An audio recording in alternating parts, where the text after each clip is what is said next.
Karibu tena darasani. Siku nyingine na wiki lingine mahali pale pale ambapo tunakutana kujifunza uchambuzi wa maandiko ambao ni yakinifu kwa kina na kwa bidii. Haleluya. So ninakukaribisha ukiwa na vifaa vyako vya study. Sikuahidi kwamba utasisimuka. Ninakuahidi tu kwamba utajisikia kuchoka kwa sababu ni kazi. Kichwa chako kitatumika, lakini utajengwa, utafaidiwa, utapata kuona mambo kwa wazi katika scriptures. Hallelujah. So tumekuwa na somo hili kuelewa maandiko. Kuelewa maandiko, mambo muhimu katika kuelewa nini? Maandiko. Hallelujah. That's it. Na hii nafikiri ni sehemu ya 5 tangu tumeanza. Ya 5 ya 4, ndugu zangu? Ya 5, yes, tangu tumeanza kujifunza pamoja mahali hapa. Kwa leo tena ninaomba na kupokea kwamba macho ya mioyo yetu yanaangaziwa, yanatiwa nuru katika kujifunza kwetu, kwamba tunaona kwa wazi katika scriptures, maandiko yanafungua kwetu kwa wazi, tunaunganisha kweli za maandiko kwa wazi, na hakuna nafasi ya makosa katika kufundisha katika darasa hili wala katika jinsi tunapokea. Bali Mungu anatusaidia kuona neno lake kama jinsi lilivyo.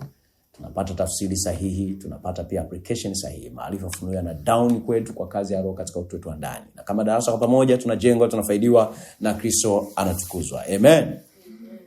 So tumekuwa tunaangazia katika kuangazia mambo muhimu, tumeona matumizi ya lugha, kwanza ile viunganishi vya nini? Ya utambulisho, and then tukaangalia lugha iliyoratibiwa, and then tukaangalia nini?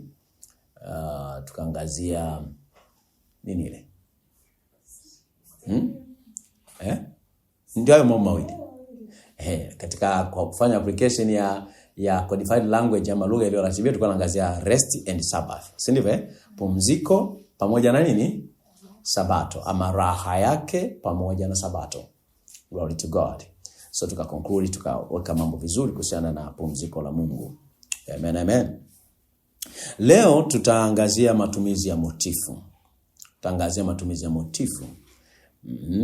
Ili kuweza kufasiri maandiko ya Biblia vizuri, ama kuyaelewa maandiko matakatifu vizuri. Tutaangalia matumizi ya motifu. We have seen identification unifiers.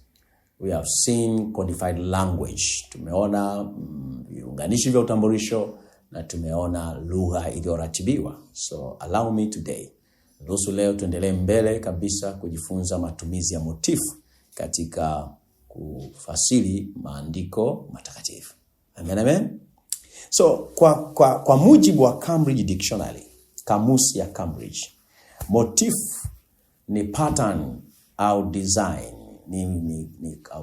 ni mfumo ama design. Kimsingi inaweza kuwa idea ambayo imetumika mara nyingi katika kazi ya fasihi au katika muziki.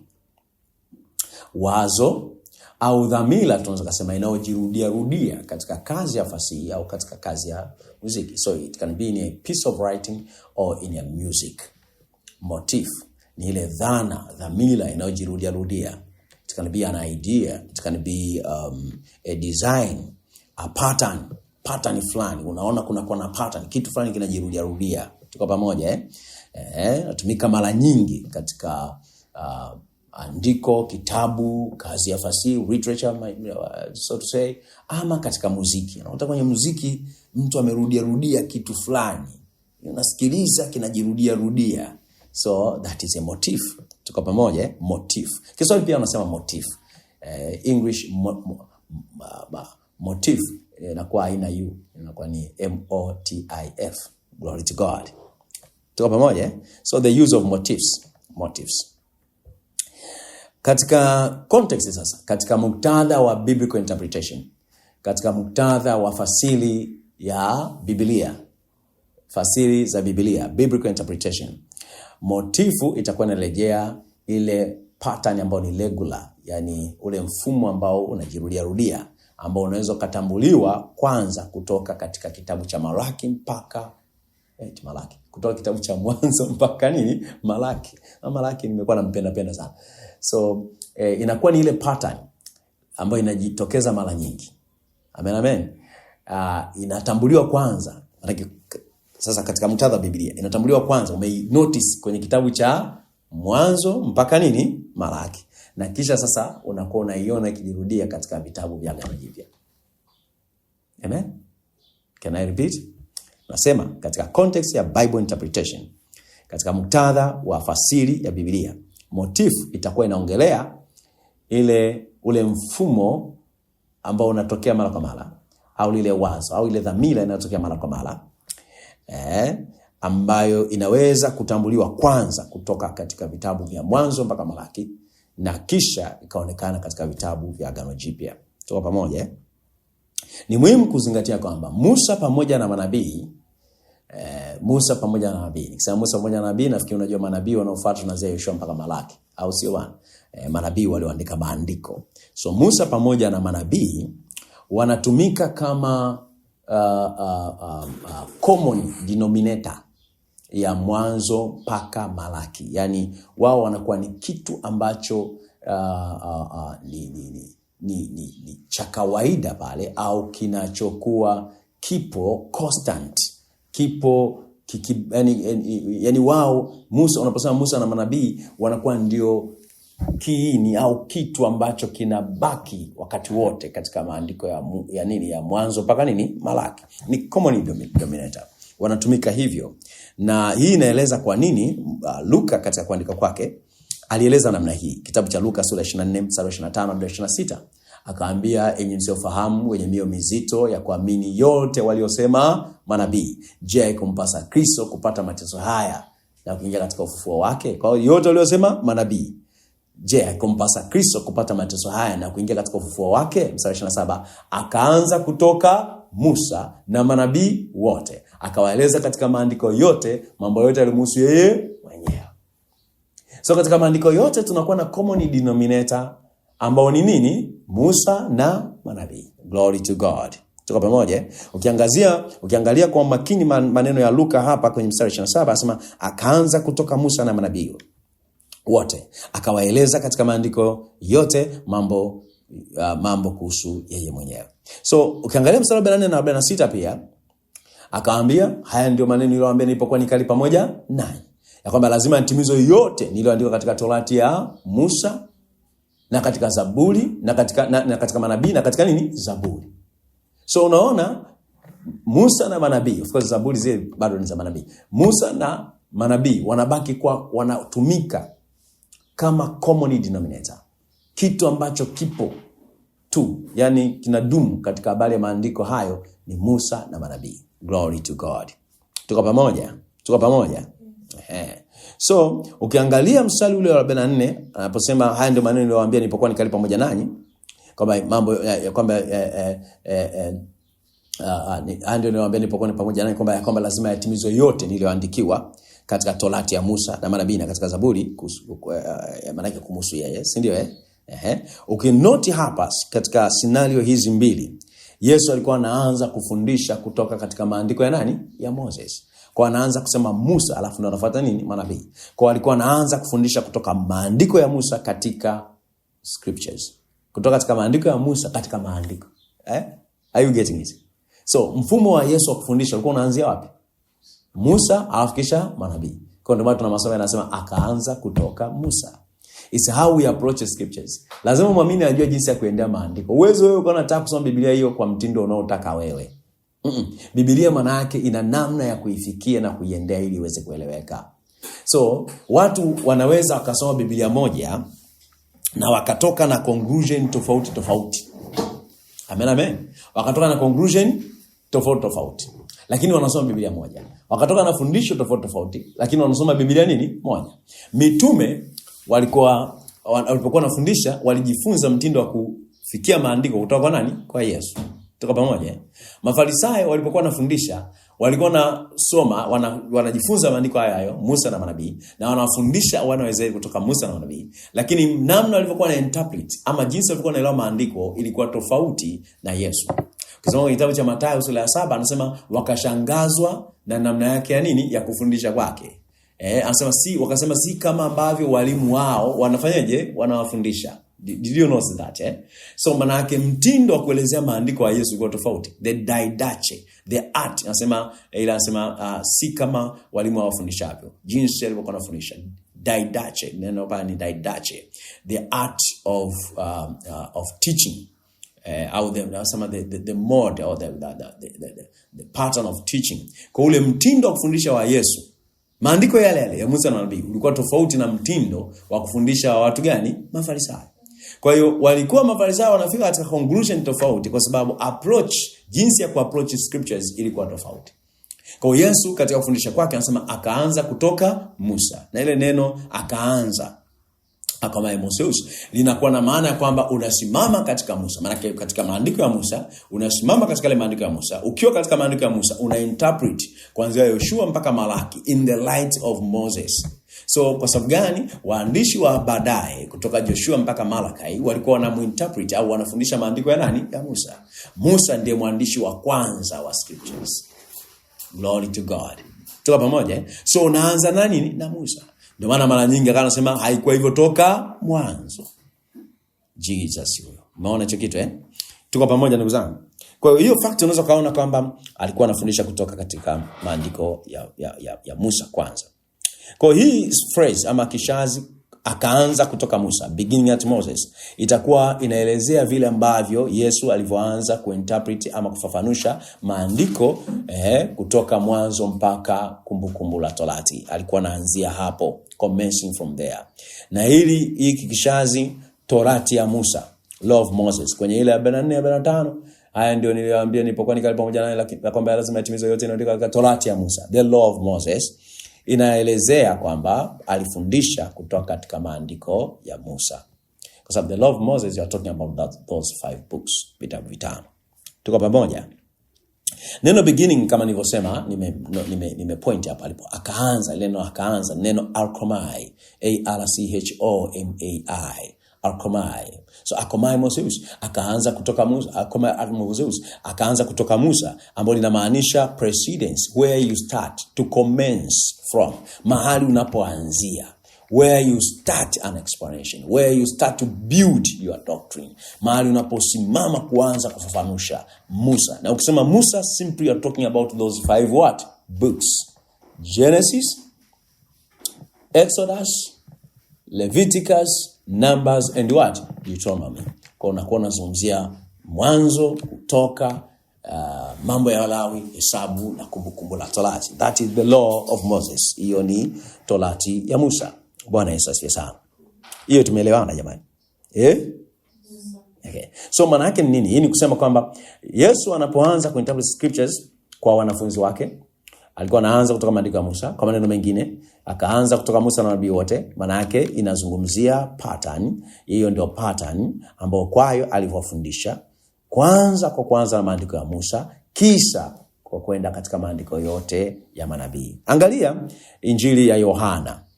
Yohana 1:45. Kitabu cha Yohana 1 ngapi? 45. Twende pale chap. Kitabu cha Yohana 1:45. Yohana 1:45. Glory to God. Are you still there? Yohana 1:45. So katika kitabu cha Yohana 1:45, kama umefika tunasoma wote pale. Yohana 1:45 anasema 1:3, Filipo akamwona Nathanaeli, akamwambia, tumemwona yeye aliandikiwa na Musa katika Torati na manabii, Yesu mwana wa Yusufu, mtu wa Nazareti. Kwa tumemwona yeye alifanya aliandikiwa katika Torati ya Musa na manabii. So maana yake katika Torati ya Musa na manabii kuna mambo yanayozungumzwa kuhusiana na Yesu mwana wa Daudi kutoka Nazareth. Hallelujah. Are you getting it? So iko rahisi namna hiyo. Kwa katika undani statement hii kwamba statement hii au anaposema hapo amesema kwenye hii Yohana 1:45 anasema ambaye ameandikwa katika Torati ya nini? Ameandikwa na nini? Of whom Moses in the law and the prophets did light. Ambaye Musa na manabii wameandika katika nini? Torati. Si ndivyo So Musa katika Torati na manabii wameandika. So wameandika habari za Yesu. So Moses in the law, law of Moses, Torati ya Musa of course. Katika muktadha inaongelea kile ambacho Luka alikisema akaanza kutoka Musa. Kwa maneno mengine, maneno ya Luka ama taarifa ya Luka, Yesu alikuwa analejea vitabu vitano katika maandiko matakatifu, mwanzo mpaka nini, kumbukumbu la Torati. Anaposema akaanza kutoka Musa, sio kwamba akaanza Musa jina tu. Kaanza kusema kuhusu Musa. No, anazungumzia tu Musa, anaongelea the law of Moses, Torati ya Musa, which is what? 5 books. Glory to God. Hiyo imekaa sawa? Ndio maana unasindikiza na ile pale anasema kwamba haya ndio maneno niliwaambia nilipokuwa nikali pamoja nanyi, kwamba lazima mambo yote yatimizwe niliandika katika Torati ya Musa na katika manabii na katika Zaburi. Kuhusiana nini? So kwa undani statement, haya ndio maneno niliyowaambia nilipokuwa nikali pamoja nanyi. Maana yake ni kwamba mambo yote yamefanyaje? Hapo anasema that all things must be fulfilled, kwamba lazima yatimizwe yote. Inamaanisha kwamba kuna same truths au ni kweli zile zile alizowafundisha kabla ya ufufuo ambazo ni hizo hizo amewafundisha katika ufufuo. Kwa sababu anasema haya ndio maneno, haya ndio maneno niliyowaambia nilipokuwa nikali pamoja naye. Wakati gani Yesu alikuwa pamoja nao? Bado kabla ya nini? Kufa, kuzikwa nani na kufufuka. Sasa haya ndio niliyowaambia. Kwa maana yake kweli zile zile alizowafundisha kabla ya kufa, kuzikwa na kufufuka ndio kweli hizo hizo ambazo anawafundisha baada ya ufufuo. Tuko pamoja Hiyo imeeleweka Kwa inamaanisha pia kwamba namna na mtindo aliyofundisha kabla ya kuteswa au kabla ya kusulubiwa ndivyo namna hiyo hiyo aliyofundisha baada ya kusulubiwa. Kwa mtindo wa kufundisha wa Yesu haukubadilika kabla ya ufufuo na baada ya ufufuo, mtindo ni mmoja. Are you getting it? Hiyo inakaa sawa. Mtindo ni nini? Mmoja. Kabla ya ufufuo, before crucifixion of course, kabla ya kusulubiwa, na baada ya ufufuo, resurrection, mtindo ni nini? Ni mmoja. Yaani the mode or the way or manner of teaching. The way and manner that he taught, namna na mtindo aliofundisha ni ule ule. Huo mtindo ni nini? Maana unaweza kusema kwamba hii ni kusema namna systematic au mtindo wenye wa mpangilio wa Yesu wa maelezo kutoka katika maandiko matakatifu ni kuanza kufundisha kutoka katika maelezo ya mwandishi. Na hapa katika muktadha ni Musa na nini na manabii. Yesu akaanza kufundisha kutoka katika maono. Glory to God. Yesu akaanza kufundisha kutoka katika mambo sasa nimetoka mbinguni kwa mimi na mambo mapya. Always alifundisha akianza kwenye maelezo ya mwandishi mwenyewe. Na waandishi ni nani? Moses na manabii and all the prophets. Glory to God. Hiyo inakaa sawa. So kwa lugha nyingine Yesu anawachukua wanafunzi wake. Sio tu kwa sababu ya kile ambacho kimetokea. So Yesu anawachukua wanafunzi wake. Anawapitisha, manake si katika kile ambacho kimetokea tu. Toa moja lakini mambo ambayo yametokea kabla ya nini? Ya msalaba. Ana connect kilichotokea, yani kilichotokea kabla ambacho kimetokea na kile ambacho kilisemwa kabla hata ya kutokea. Do you understand? Not just about what had just happened, but things that happened before the cross. He connected what happened before, what just happened, and what was said before then. Kilichotokea kabla ya msalaba, ambacho kimetokea, na kile ambacho kilisemwa kabla, anaunganisha pamoja. Bwana Yesu asifiwe sana. Hii ni kusema kwamba inatosha kusema kwamba katika vitabu vya Injili vile vinne, Yesu wakati wote alianza maelezo yake kutoka au kwa kuanzia kutoka Musa, kutoka katika maandiko ya Musa. Wakati wote katika vitabu vya Injili alipokuwa anafundisha, alianza maelezo yake akianza kutoka katika maandishi ya nani? Ya Musa. Angalia katika kitabu cha Mathayo sura ya 1 mstari wa 1. Mathayo sura ya 1 mstari wa 1. Tumefika pale. Mathayo sura ya kwanza mstari wa ngapi? Wa kwanza. Kitabu cha Mathayo sura ya kwanza mstari wa kwanza. Nasema kitabu cha ukoo wa Yesu Kristo.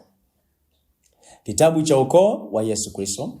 Kitabu cha ukoo wa nini? Kitabu cha ukoo wa Yesu Kristo, mwana wa Daudi, mwana wa Ibrahim. Sasa, haya maneno usiyachukulie rahisi tu. Una pay attention kwa details. Unaweka umakini kwenye nini? Taarifa.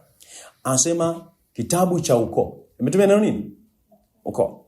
Neno katika KJV panasema the book of the generation of Jesus Christ.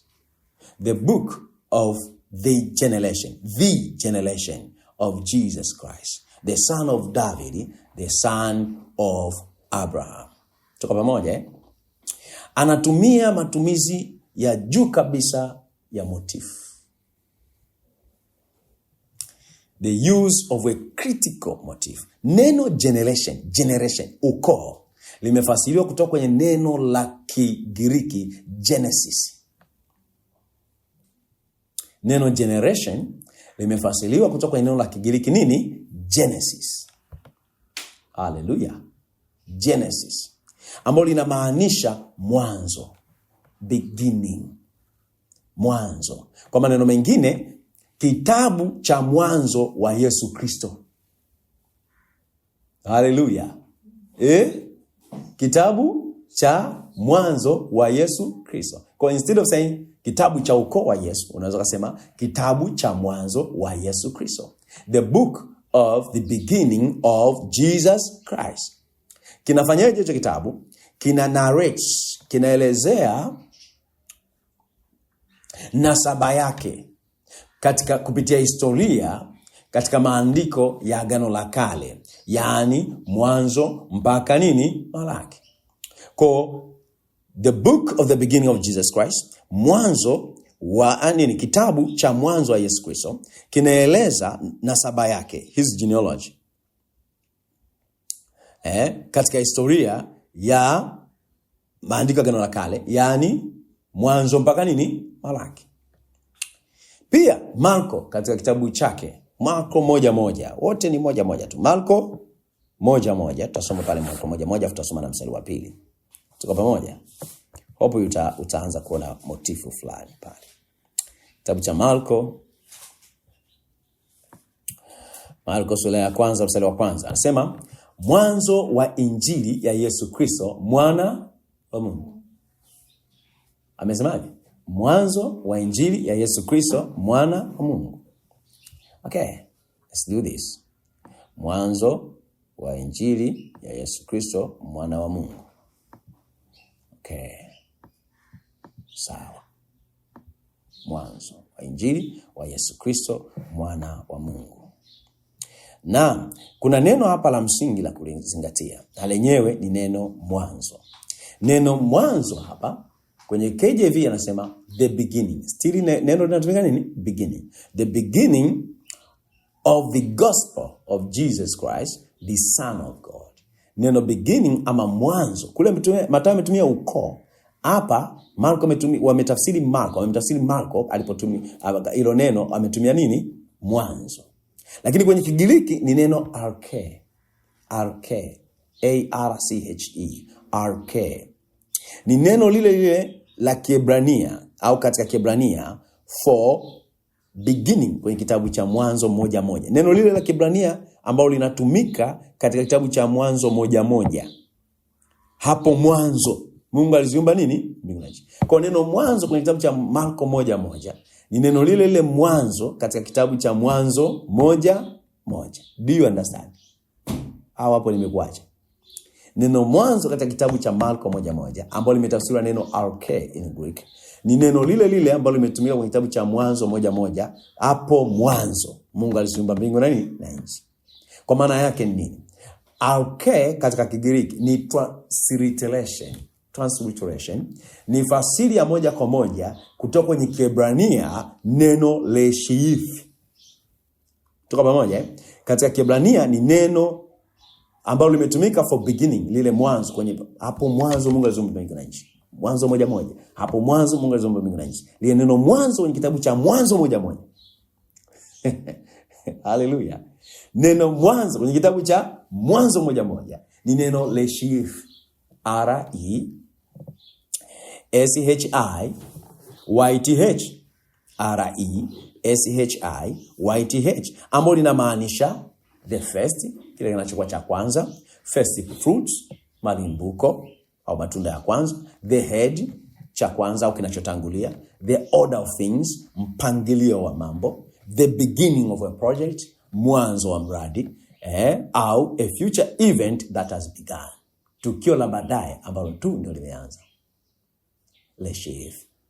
Nafikiri mnaelewa kwamba dictionary, kamusi, haikupi maana ya neno, inakupa maana zinazowezekana za neno. Kamusi haikupi maana ya neno. It doesn't give you a meaning of a word. It gives you probable meanings of a word. Kwa lugha nyingine, neno moja kwenye kamusi linabeba maana tofauti tofauti, si ndivyo? Kama anakuambia naweza kumaanisha hivi, naweza kumaanisha hivi, kutokana na nini, kulingana nani na muktadha. That's why neno Leshif katika Hebrania tunasema linaweza kuwa na imply the first fruits, the order of things. Tuko pamoja? The order of things, the head, the beginning of a project. Tuko pamoja? Or a future event that has begun. Tukio la baadaye ambalo tu ndio limeanza. Mwanzo wa mradi, pangilio wa vitu, malimbuko au matunda ya kwanza, kichwa, the head, au kile cha kwanza, the first. Angalia pia kwenye mstari wa pili wa kitabu hicho cha Marko, sura ya ngapi tumesema? Kwanza. Sura ya kwanza. Sala pia sana. Kama ilivyoandikwa katika nabii Isaya, tazama na mtuma mjumbe mbele ya uso wako, atakayeitengeneza njia yako. Kama ilivyoandikwa katika nabii Isaya. Imeandikwa wapi? So injili ya Kristo mwana wa Mungu, kama si unaunganisha hizo. Mwanzo wa injili ya Yesu Kristo mwana wa Mungu, kama ilivyoandikwa na nabii Isaya, tazama na mtuma mjumbe wangu mbele ya uso wako, atakayeitengeneza njia yako. So it means Marko anamnukuu nani? Na ameonyesha alichonukuu kutoka katika Isaya, maneno kwamba na mtuma mjumbe wangu mbele ya uso wako, atakayeitengeneza nini? Njia yako. Mstari wa 3, sauti ya mtu aliye nyikani, itengenezeni njia ya Bwana, yanyosheni mapito yake. So anaponukuu kutoka katika Isaya hapa, ama tuseme kwamba anachokisema hapa katika Mwanzo 1:2 kimeandikwa katika manabii. Tutakuwa sawa? Nabii mmoja hapo tunamsoti amemsema nani? Isaya. Si ndivyo? Kwa maana yake wakati Mathayo ana state kwamba anasema injili ya Yesu Kristo, anapo state injili anamaanisha injili hiyo imeandikwa katika Mwanzo mpaka nini? Malaki. Do you understand? Marko ana communicate kitu kile kile. Wakati Mathayo amesema pale, unakumbuka Mathayo alichokisema pale? Mathayo amesema Mwanzo, anasema hiki ndicho kitabu cha ukoo wa nani? Wa Yesu. Tukasema inaweza kumaanisha hiki ndicho kitabu cha mwanzo wa Yesu Kristo. Si ndivyo? Alafu anacho mention katika huo mwanzo wa Yesu Kristo, anakupitisha kwenye historia ya mababa ya maandiko ya Agano la Kale kutoka Mwanzo mpaka nini?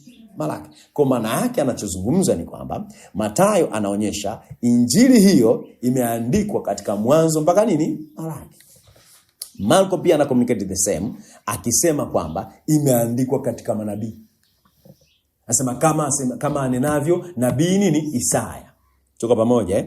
Kwa hiyo katika Marko au taarifa ya Marko anasema tazama na mtuma mjumbe mbele yako, si ndivyo? Ambaye ataitengeneza njia mbele yako, si ndivyo? Sauti ya mtu aliye nyikani, itengenezeni njia ya Bwana, yanyosheni mapito yake. Anasoma maandiko mawili kwa pamoja. Andiko la kwanza anasoma Isaya 43. Glory to God. Can we go there, chap? Naomba tufungue Isaya 43. Tunasoma pamoja. Isaya 43. Hallelujah. Are you still here? au umeenda somewhere. Isaya 40 ngapi? 3. Let's go there. Alafu tutafungua Malaki 3:1. Maneno mawili anayounganisha pamoja. Isaya nimesema 40 ngapi jamani? Isaya 43. Isaya 43.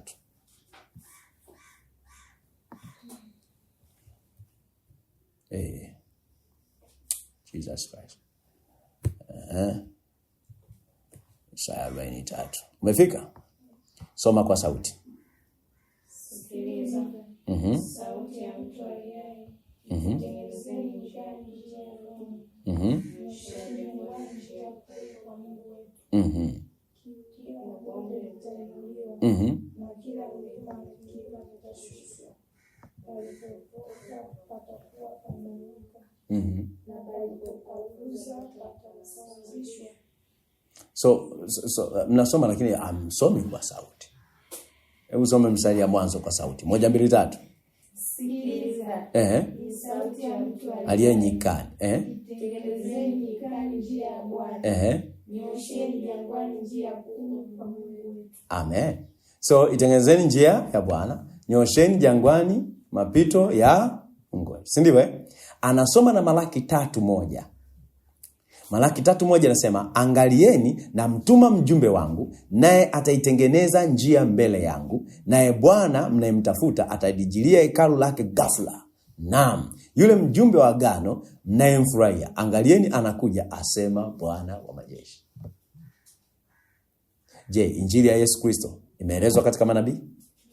Kwa Yesu anaanza Musa na manabii wote, akieleza katika maandiko yote mambo yote yaliyomhusu yeye mwenyewe. So, kuna kitu kimejirudia kwa Malaki na kwa Isaya. Jambo moja amezungumza na nani? Malaki, na tena na nani? Na Isaya. Alafu amezungumza Marko, alafu amezungumza Mathayo. Is it a motif? Yes. Asante sana. Asante sana kwa kuelewa hiyo. Hallelujah. Okay. So, katika msingi huo, both ama tuseme wote Isaya 43 ambao tumesoma na Malaki 3:1 wote pia wanalifaa au wanamrejelea Kutoka 43:20. Huyo ni Musa? Au tunasoma wawili ni manabii, si ndio? Nabii Isaya na nabii nani? Malaki. Alafu wote wanarejea kwa nani? Kutoka 23:20. Kutoka pamoja. I wish you can go Kutoka 23:20 usome. Chap chap.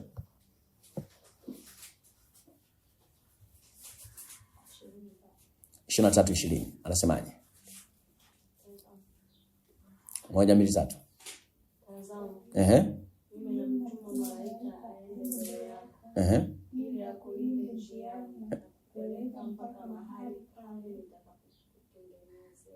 Tuko pamoja. Na mtuma malaika. Unajua neno malaika maana yake ni mjumbe, a messenger. So Malakai au Malaki anafundisha kutoka watu wa kizazi chake. Isaya anafundisha kutoka watu wa kizazi chake. Mathayo na Marko wanaunganisha hizo. Tuko pamoja? Yohana au tuseme kwa maana yake waandishi wa vitabu vya injili hapa wanawapoint au wanaelekeza wasikilizaji wao, umakini wa wasikilizaji wao kwenye vitabu vya Agano la Kale mwanzo mpaka Malaki. Maana yake wametumia hiyo tunaweza kusema ni codified language pia. Neno yani kwa ufupi wanataka urudi wewe ukasome nini? Masimulizi ya mwanzo mpaka nini? Malaki. Wamefupisha. Hawakubi mastori yote. Na hao walikuwa wanafundisha watu wao kutoka katika maandiko haya. Wakiandika wanaandika kwa ufupi, wakijua ni watu wanaosoma maandiko yale. Hizi story wanazifahamu. Hayo masimulizi wanayajua. Hayo maandiko wako appointed. Glory to God. So you see, katika Injili ya Yohana 1:1 anaanza kwa kusemaje? Hapo mwanzo kulikuwako na neno. Na neno alikuwako kwa Mungu. Na neno alikuwa Mungu. Je, na anatumia neno mwanzo? In the beginning. So every writer of the four gospels, kila mwandishi wa vitabu vya injili vinne anaanza namna hiyo. Kwa maana yake pattern ya kustadi inaonekana hapa ni kuanzia mwanzo. Yaani kuanzia mwanzo. Kwa makusudi kabisa wanaanzia wapi? Mwanzo. Wanafundisha kutokea mwanzo. Kwa hiyo tunaweza kutohoa motifu hapa. Na maana yake ni kwamba elimu ya Mungu, theology hapa inakuwa applicable kwa kile ambacho kinapatikana katika dunia zote mbili. Dunia ya wakati ule na dunia iliyoko sasa. Hiyo ni viunganishi vya nini? Vya utambulisho. Tuko pamoja kwamba waandishi wote wanafundisha kutokea mwanzo. Wanaunganisha dunia ya wakati ule Musa anasema nao na dunia ya kwao ambao wana watu wao. Tuseme tutumie neno ulimwengu duniani. Wanaunganisha ulimwengu wa wakati wa wasikilizaji wa Musa na ulimwengu wa watu walionao. They are teaching from Genesis. Mathayo, Marko, Yohana. Lakini Lucas tumemwona pia akaanza kutoka Musa. Glory to God. Okay. Kwa motifu inakuwa deduced, inatolewa hapo na elimu ya Mungu inakuwa na matumizi kwa kile ambacho kinapatikana katika ulimwengu wote wa wakati ule na ule wa wakati huo wa mbele. Tuko pamoja A motive is deduced and the theology is applicable by what is common between both words. Tuko pamoja.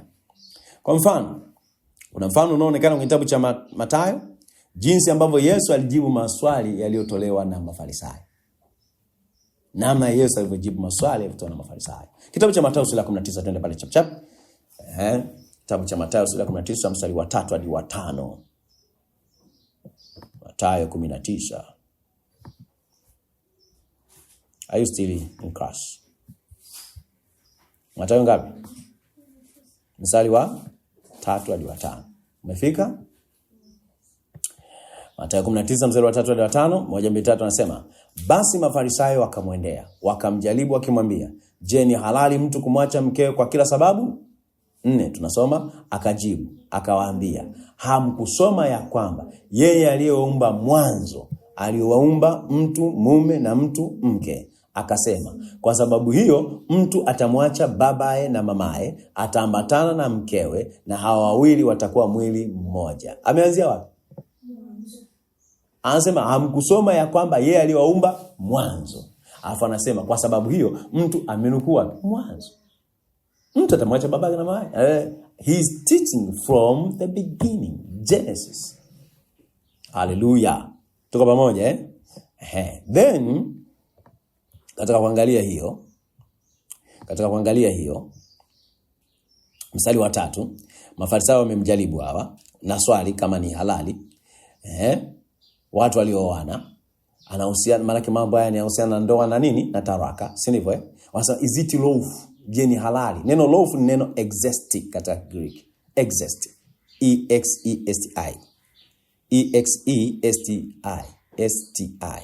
Linamaanisha waliuliza kujua kama inaruhusiwa ama ni kisheria kwa mtu kumwacha au kumuondoa, kumpa talaka mke wake. Je, inaruhusiwa au ni halali kisheria? Toka pamoja Is it legally allowed or it is illegal or it is allowed kwa mtu kumpa talaka mke wake?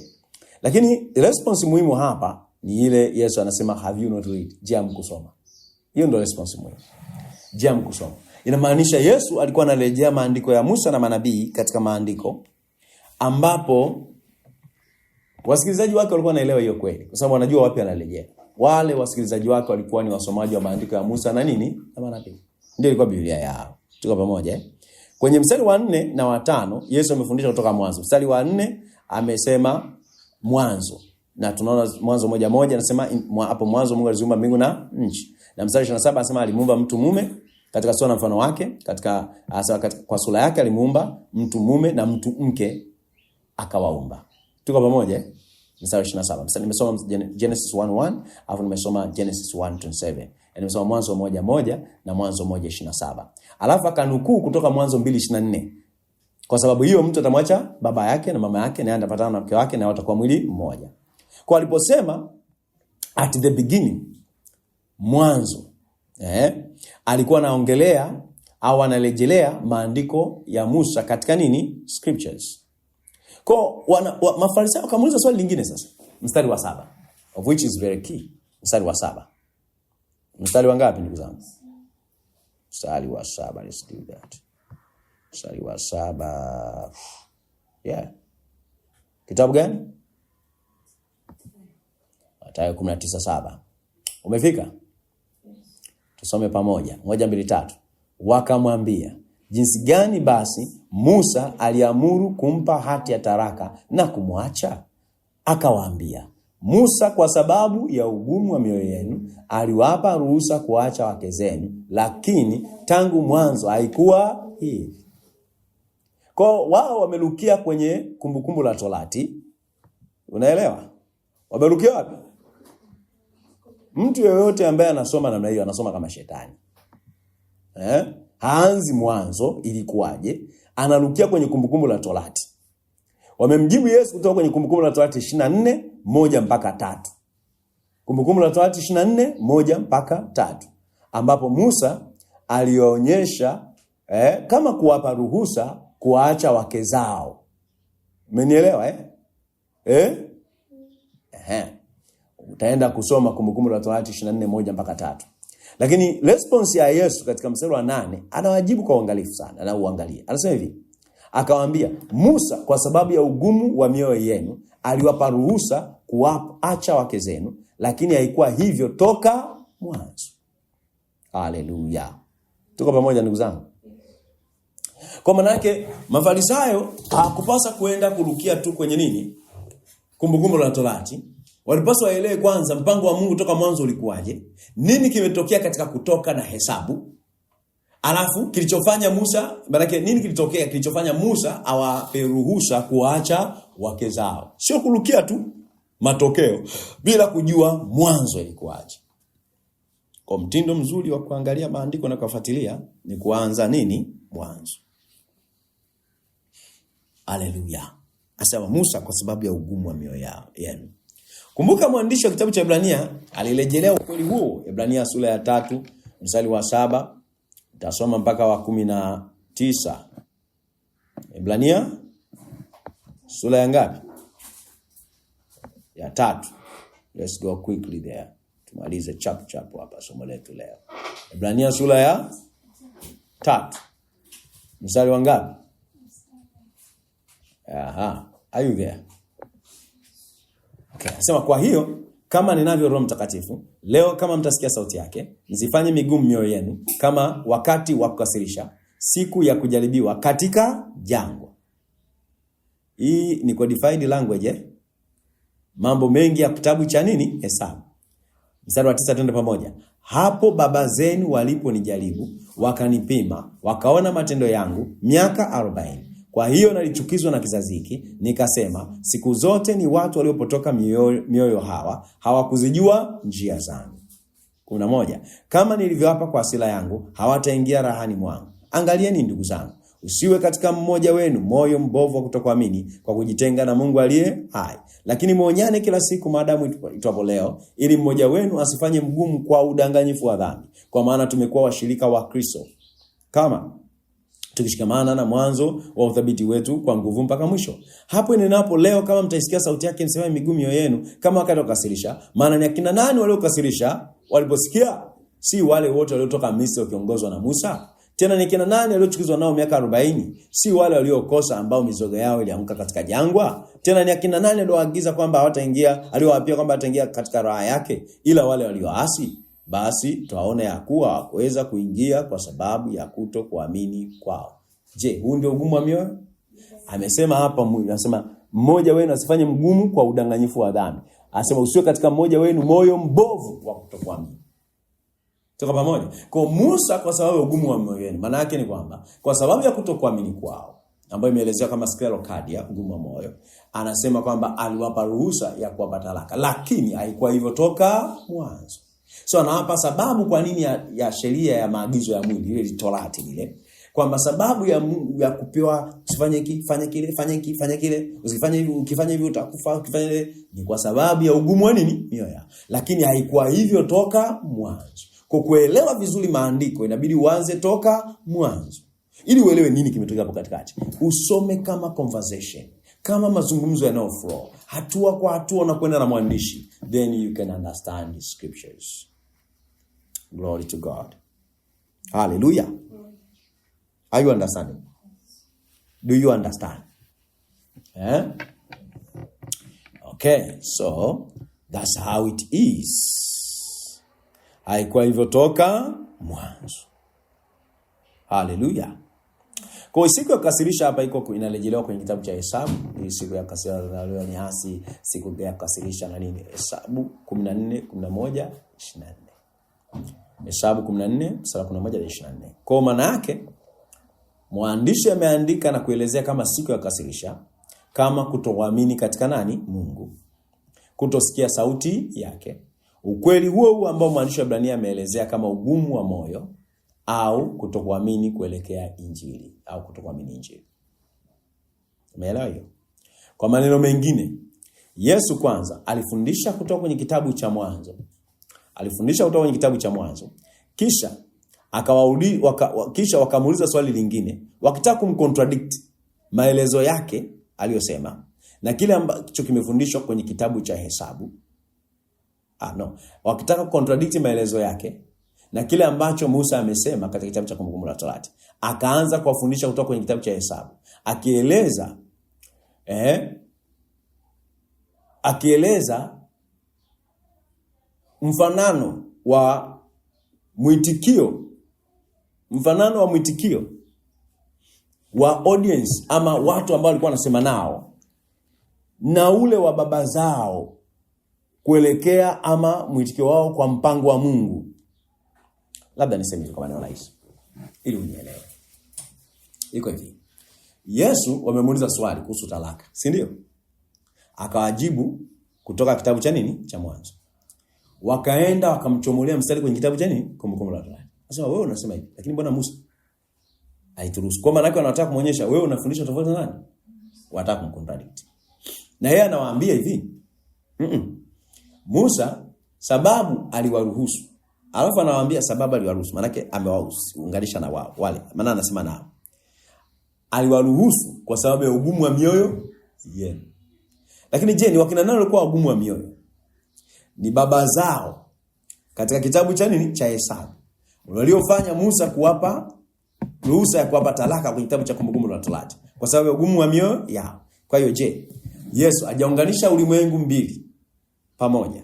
Ulimwengu wa watu wa Musa na ulimwengu wa watu wake. Common denominator inaonekana ni kutokuamini. Hiki kizazi hakiamini na wale hawaamini. Wote wana ugumu wa moyo. Hawa wana ugumu wa moyo na wale wana ugumu. Kwa hiyo ana apply neno lile lile kwa vizazi au ulimwengu mbili nini tofauti. So, kiunganishi cha utambulisho kitachoonekana katika dunia hizi mbili ni nini? Kutokuamini. Hawa hawaamini na wale hawaamini kama baba zao. Tuko pamoja? Anasema Musa kwa sababu ya ugumu wa mioyo yenu. Lakini je, hawa ndio walikuwa audience ya Musa? Audience ya Musa ilikuwa baba zao. Kwa hiyo hawa manake wametambulishwa pamoja. Ni kiunganishi cha nini? Cha utambulisho. Ulimwengu mbili zimeunganishwa kwa kitu kinachofanana. Kuna similarity. Unbelief ni similarity. Kizazi kile kwa mfano tunasema Adamu hakuamini, si ndivyo Kaini hakuamini, si ndivyo Watu kwenye kitabu cha Mwanzo 11 hawakuamini, si ndivyo Watu kipindi cha Musa hawakuamini. Leo tuna watu hawaamini. Ni kiunganishi cha nini? Kwa Yesu anasema, kwa maana jinsi Mungu aliupenda ulimwengu hata akamtoa mwana wake pekee ili kila mtu aamini asipotee bali awe na uzima nini? Wa milele. Kabla yake amesema, kama Musa alivyomuinua nyoka wa nini? Wa shaba. Tuko pamoja? Vivyo hivyo mwana Adamu hana budi kuinuliwa. Kuna similarity? Ili kila kama wale mtazama nyoka akapona, basi kila mtu amtazame mwana wa Adam awe na uzima nini? Wa milele. Do you understand? Okay. So you see that. Kwa maana yake ni kwamba habari ya ugumu wa moyo kuelekea injili ni ukweli huo ambao mwandishi wa Ibrania ameeleza. Hiyo ni motifu. Kwa hiyo tunaweza kusema ni motifu kutokuamini? Ni dhamira inayojirudia rudia? Kwa maneno mengine, Yesu amewafundisha kutoka kwenye kitabu cha Mwanzo. Walipomuuliza swali lingine wakitaka kumcontradict, akawafundisha kutoka kwenye kitabu cha Hesabu, akieleza mfanano wa mwitikio wa watu wake wale walikuwa na wakati wake, mfanano wao na baba zao kuelekea mpango wa Mungu au kwa habari ya mpango wa Mungu. Akawafundisha tena kutoka kwenye kitabu cha Mwanzo, akasema haikuwa hivyo kutoka mwanzo. Kwa hiyo akalejea na kusema tena na tena mpango wa Mungu ambao ameueleza kwenye mstari wa 4 kutoka kwenye maelezo ya Musa kwenye kitabu cha Mwanzo 1:1. Hapo mwanzo Mungu aliziumba mbingu na nchi. 27, Mungu akamuumba mtu katika sura na mfano wake, katika sura yake, katika mfano wake akamuumba, mtu mume na mtu mke akaumba. Si ndivyo tuko pamoja Amefundisha mpango wa Mungu. Kwa maneno mengine, mpango wa Mungu toka mwanzo ni kwa ajili ya mtu kuwa sura na mfano wake. Is this the plan of God?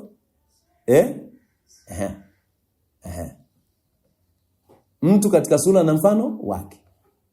Glory to God. Tunaelewana? Ni mpango wa Mungu? Hekalu la Mungu ni mpango wake tangu mwanzo, lakini mioyo yao ikawa migumu kwa mpango wa Mungu. Hata ambapo amefanya ishara na maajabu kwa mkono wa Musa ya kutisha kama nini, akiwakomboa kutoka kwenye utumwa kutoka Misri, ambao unaona katika maandiko ya Musa kwenye kitabu cha Kutoka. Lakini bado hawa watu hawakuamini katika mpango wa Mungu. Kwa kama ambavyo tumesema hapo kabla, maelezo ya Yesu yanatusaidia kuona kwamba waandishi walifundisha kwa kutumia ndoa ambayo ni physical. Physical what? Marriage. Ndoa ambayo nini? Unakumbuka kule tulisema walifundisha kwa kutumia physical temple. Hekalu linalofanywa kwa wakitaka kufundisha hema ile kubwa, iliyopana na kamilifu, iliyo ya mbinguni au ya rohoni. Si ndivyo So waandishi walifundisha kwa kutumia ndoa ambayo ni physical. Hallelujah. Ya mtu na mke wake, man and his wife, kuelezea mpango wa Mungu wa mtu kama sura na mfano wake. Kwa ndoa ya kibinadamu hii tunayoiona hii leo ni mfano wa ndoa ya Mungu na mwanadamu. Imeeleweka? Ndoa hii physical ni mfano wa ndoa, ama tukisema ndoa maana tunaongelea nini? Umoja, ni sawa? Muunganiko, ni sawa? Wa Mungu na mwanadamu. Tukisema ni muunganiko wa mbingu na nchi, ni sawa? Okay. Kwa ni sawa na kusema hivyo. Kwa maana yake anawafundisha kwa lugha nyingine, wametumia marriage ya kawaida kufundisha mpango wa Mungu wa mtu katika sura na mfano wake. Kwa sababu mtu katika sura na mfano wake maana yake ni kwamba ni umoja wa Mungu na mwanadamu, au ni roho wa Mungu ndani ya mtu, ambao umetimizwa au ungetimizwa katika ufufuo wa Masihi na kupokelewa kwa imani katika neno la nani? La Mungu. Glory to God. Are you getting it? Kwa ni muhimu kuweza kuzingatia kwamba Yesu alipowafundisha kutoka katika kitabu cha Hesabu, Yesu aliwafundisha kutoka katika kitabu cha Hesabu, hata baada ya kuwa wameinterpret vibaya maneno ya Musa kutaka kumcontradict kile alichokuwa anasema. Na katika sura 22 wakamuuliza swali lingine kuhusiana na ndoa. Mathayo 22:24 mpaka 32. Wanamuuliza swali lingine kuhusiana na nini? Na ndoa. Glory to God. Hallelujah. Yes, hebu tufanye hivyo, tunaenda kumalizia matumizi ya motifu leo. Jipe moyo, tuko darasani. Mathayo ngapi? 22 mstari wa ngapi? 20. Fungua Biblia tulisho.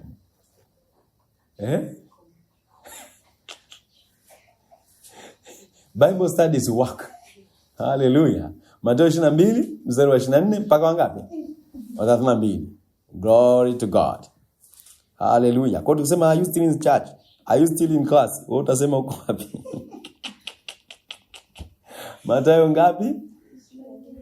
Mstari wa ngapi? Mathayo 22 mstari wa 24 kuendelea mbele pale. Anasema tusome pamoja. Wakisema, mwalimu, Musa alisema mtu akifa akiwa hana watoto, ndugu yake na amoe yule mkewe ili ampatie nduguye uzao. Basi kwetu kulikuwa na ndugu 7, wa kwanza akaoa akafariki, kwa kuwa hana mzao akamwachia nduguye mke wake. Vivyo hivyo wa pili naye na watatu, au tawote 7.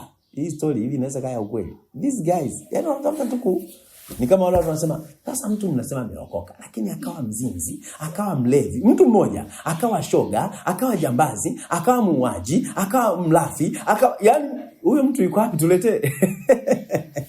If you can get that. Naomba muangalie hii kama inafanya sawa. Hii tuko pamoja?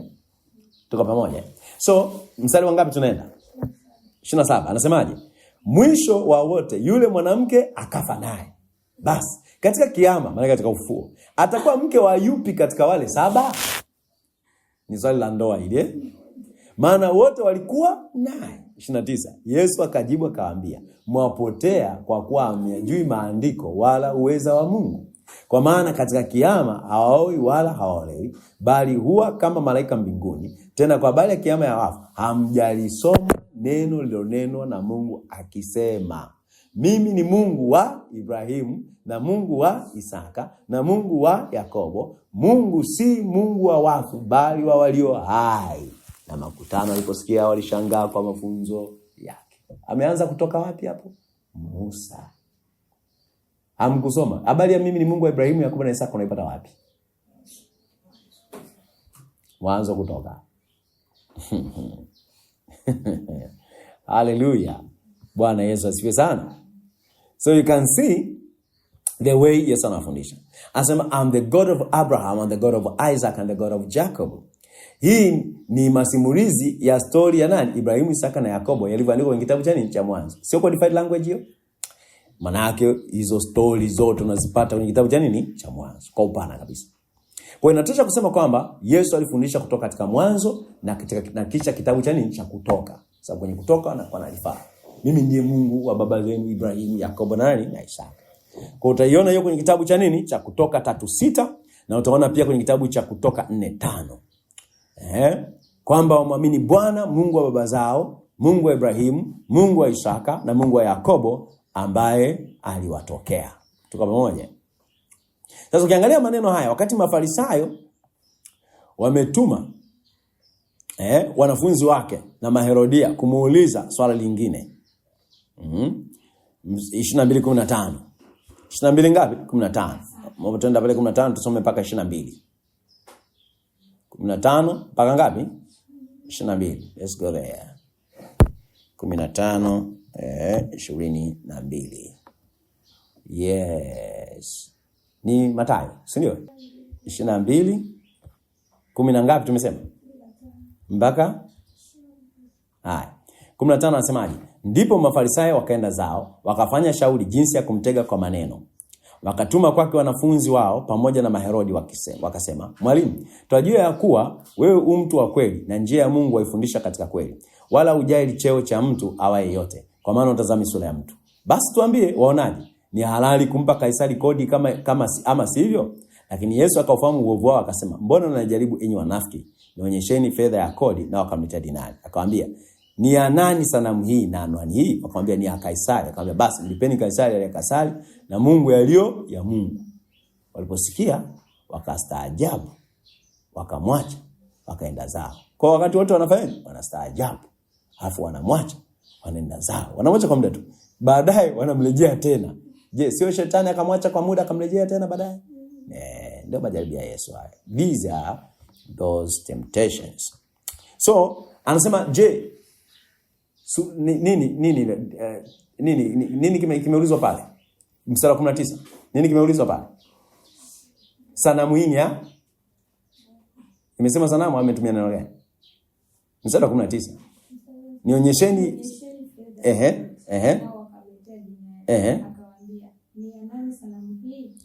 Unajua neno sanamu pale ni image.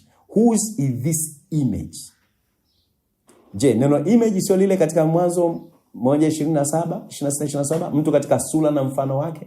Ni neno image. Ni kama kusema sura hii ni ya nani? Unaposema sanamu hii ni ya nani? Ni kusema sura hii ni ya nani? Kwa Yesu aliwafundisha kutoka Mwanzo 1:27. Mungu akasema tumfanye mtu katika sura na mfano wetu. Tuko pamoja wakatawale Sura 27, Mungu akaomba mtu katika sura yake. Kwa Mungu ana sura yake, isn't it? Ana image yake, si ndio? Kwa hiyo akawaambia Haya ndio maneno niliyowaambia nilipokuwa nikali pamoja naye, ya kwamba lazima nitimize yote niliyofundishwa nilioandikiwa katika Torati ya Musa na manabii na katika Zaburi. Kwa sura ya nani? Ya nani? Okay, basi mpeni Kaisari aliyo ya Kaisari na Mungu mpeni. Kwa Mungu ana sura na mfano wake. He was teaching them from Genesis. Kwa kumalizia tunasema ni wazi kabisa kwamba mtindo wa Yesu wa kuelezea maandiko ilikuwa ni kuanza kutoka katika maandiko ya Musa kisha manabii wote. Si ndivyo? Kwa maneno mengine, mtindo systematic wa kuelezea mpango wa Mungu ambao umetimizwa katika ufufuo wa Yesu kutoka katika maandiko matakatifu ni kuanza kutoka katika maandiko ya nani? Ya Musa. Yaani Mwanzo, Kutoka, Walawi, Hesabu, Kumbukumbu la Torati. Glory to God. Na ndio maana Yesu anasema katika Yohana 5:46, alisema katika Yohana 5:46 na 47, kama mngenimwamini Musa, mngeniamini mimi kwa sababu aliandika habari zangu. Si mnakumbuka hiyo? Lakini hamuamini katika maneno yake. Kama amwamini maandiko yake, mtawezaje kuamini maneno yangu? Nafikiri ndicho anachosema kwenye Yohana 5:46, nimeparaphrase. Tuko pamoja? Tuko pamoja? Kwa hiyo anaposema Musa aliandika habari zangu, anamaanisha kwamba sababu ya vitabu vitano, Mwanzo, Kutoka, Walawi, Hesabu na Kumbukumbu la Torati, ni kuwafundisha Wayahudi, taifa la Israeli, mpango wa Mungu, mtu katika sura na mfano wake, ambayo imetimizwa katika ufufuo wa nani? Wa Yesu Kristo. Sijui kama umeipata vizuri. Hizi sentensi ni muhimu sana. Asa Musa aliandika habari zangu, maana yake nini? Sababu ya vitabu vitano ambavyo ameandika Musa, Mwanzo, Kutoka, Walawi, Hesabu na Kumbukumbu la Torati, ni kuwafundisha wana wa Israeli, Wayahudi, kuhusu mpango wa Mungu ambao ni upi? Mtu katika sura yake, ambao ungetimizwa katika nini? Ufufuo wa Yesu Kristo. Kwa hiyo inatosha kusema kwamba Musa ndiye mwanzo ama ndiye msingi, foundation ya maandiko au wa maandishi katika maandiko matakatifu. Yaani Musa ndiye mwanzo ama msingi wa nini? Wa maandishi katika maandiko matakatifu. Na pia kwa sababu Musa ndiye mwanzo wa kuandika au wa maandishi kuhusiana na mpango wa Mungu katika maandiko matakatifu, maana inatosha kusema ya kwamba waandishi wengine wote waliandika na kufundisha kutoka katika nini? Maandiko ya Musa, au wakiwa na maandiko ya Musa kama usuli wao ama kama background yao. Nimeeleka ninachokisema? Maana unajua ukiwa umechoka hizi sentensi za msingi unasahau. Sasa hii ndio msingi. Yaani usiposikia hii sentensi bora usingekuwepo hapa darasani. You have to understand this. Tumesema Musa, inatosha kusema kwamba Musa ndiye msingi au ndiye mwanzo wa maandishi. Sawa? Maandishi katika maandiko matakatifu. Na kwa sababu Musa ndiye msingi na ndiye mwanzo wa maandishi au maandiko katika maandiko matakatifu kuhusiana na mpango wa Mungu katika maandiko matakatifu, inatosha kusema kwamba waandishi wengine, maana yake Yoshua mpaka kwenda kwa Malaki, manabii wengine, na hadi uje katika habari ya waandishi wa Agano Jipya, wanaandika na kufundisha kutoka katika maandiko yake kama msingi, kama background au kama usuli, au kama tuseme kama ndio nini tuseme ndio usuli au ndio background yake. Kwa hiyo Yoshua, kwa kusema hivyo, ndiye mwanzo wa commentaries, ama tuseme kukomenti Agano la Kale, wakati Agano la Kale. Yaani baada ya Musa alifuata nani jamani? Kwa mtu wa kwanza kukomenti maandiko ya Musa au kufundisha kutoka katika maandiko ya Musa ni nani? So Joshua is the first commentator of the Old Testament. Ama Yoshua ndio mtu wa kwanza kuanza kuzungumza juu ya maandiko ya Agano la Kale, ambao tumeyaita, ambao kwa sasa katika mtazamo tutaita Mwanzo mpaka nini? Kumbukumbu la nini? La Torati. Kwa wakati Yesu anasema anaanza maandiko yake kutoka Musa, akaanza kutoka Musa kwenye ile Luka 24:27, akaanza kutoka Musa na manabii wote, akaweza katika maandiko yote mambo yote alimhusu yeye mwenyewe. 44. Haya ndio niliowaambia nilipokuwa nikai pamoja naye, kwamba lazima yatimizwe yote niliyoandika katika Torati ya Musa na manabii na Zaburi. Inamaanisha Yesu alikuwa amewaeleza na kuwafundisha wale wafuasi wake ama wasikilizaji wake katika kitabu cha Mwanzo mpaka Kumbukumbu la Torati, na kisha akawafundisha kutoka katika maandiko ya manabii wengine, yani Yoshua mpaka Malaki, huku akitumia Mwanzo, Genesis, au in the beginning, motifu ya mwanzo au motifu ya nini? Hapo mwanzo. Toka pamoja au mwanzo. Anasema, haikuwa hivyo toka mwanzo. Kwa mwanzo ni motifu? Ni dhana inayojirudia. So Genesis or in the beginning ni motifu. Na nini na njia zingine za kufasiri maandiko alizitumia wakati anafundisha wanafunzi wake. Haleluya. Kwa hiyo tutakuja kujifunza sasa motifu zingine katika maandiko tutakapokuwa tunaendelea katika masomo yetu hapa darasani. Kwa sasa tunakuwa tunapita kwanza kama utangulizi wa matumizi ya vitu hivi. Then huko mbele katika madarasa yetu yajayo tutakuwa tunajifunza vitu vingine katika kina na mifano yake. Motifu ziko nyingi katika scriptures. Tuko pamoja? Ziko zaina nyingi sana. Hapa tumeona motifu ya mwanzo. Glory to God. Ni dhana inayojirudia katika maandiko yote. Tangu mwanzo mpaka Ufunuo. Haleluya. Basi niseme Mungu akubariki sana. Hongera kwa darasa.